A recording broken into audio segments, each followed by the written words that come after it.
Most of us assume that we have a pretty good bead on things, that we are informed on the world around us and how we all got here, and that we have all the information we need to live our lives. But what if we are wrong? What if there is a world of secrets and stranger-than-fiction truths out there that we are unaware of and that we are secretly longing to know? Things that once you hear them, you will have to say, "I did not know that."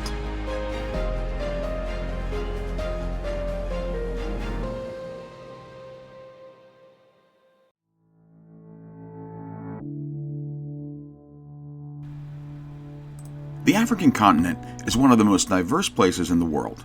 Stark contrasts from shore to shore, deserts and mountains, wetlands, thousands of miles of coastline. Africa is also considered the cradle of all life. On the west coast of Africa lay a small country that stands out from many of the others. It has some odd features that demand notice. The official language is English.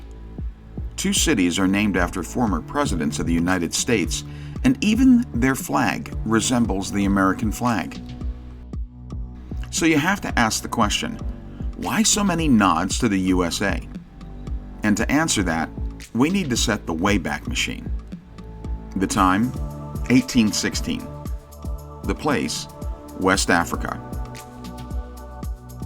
And the thing, the creation of Liberia. In 1816, a group of white Americans founded the American Colonization Society to deal with the problem of growing numbers of free blacks in the United States. Their solution? Resettle them in Africa. So they gathered up some money and sent a few members to Africa to buy land that would become the Liberian state. It is important to note that this movement was not attached to a movement to free slaves. Others rightly felt that all people should be free and that they, as free people, should be able to choose where they live. Even future President Abraham Lincoln commented on this movement in 1854 in a statement. He said that while the idea of colonization was an appealing solution to the moral evils of slavery, he did note that there was logistic and ethical challenges, which in the end led him to free all slaves and allow them to live wherever they would. With all these arguments, the American Colonization Society moved forward, and over a 40-year period, induced upwards to 12,000 free-born and formerly enslaved black Americans to immigrate to Liberia, where they were left to fend for themselves. They faced famine, disease, and a host of social and political issues that made the road there very rough.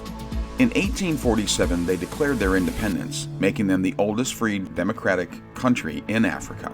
Today, Liberia is one of the 3 poorest and undeveloped countries in the world, rife with the kind of abject poverty and violence that is the result of colonial involvement and then withdraw without any plan for the future. Liberia operates in a sea of corruption, and it has been targeted by unscrupulous business people who harvest their only real resource, rubber, from their trees. Which is to say that their flag, language, and towns may have echoes from their former residence, the United States of America. But the freedom promised and the country given has become something that is far from ideal. The why this tragic and indefensible part of our history happened is best summed up by the words generally attributed to Edmund Burke.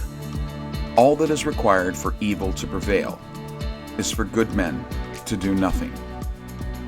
And sadly, now you know that.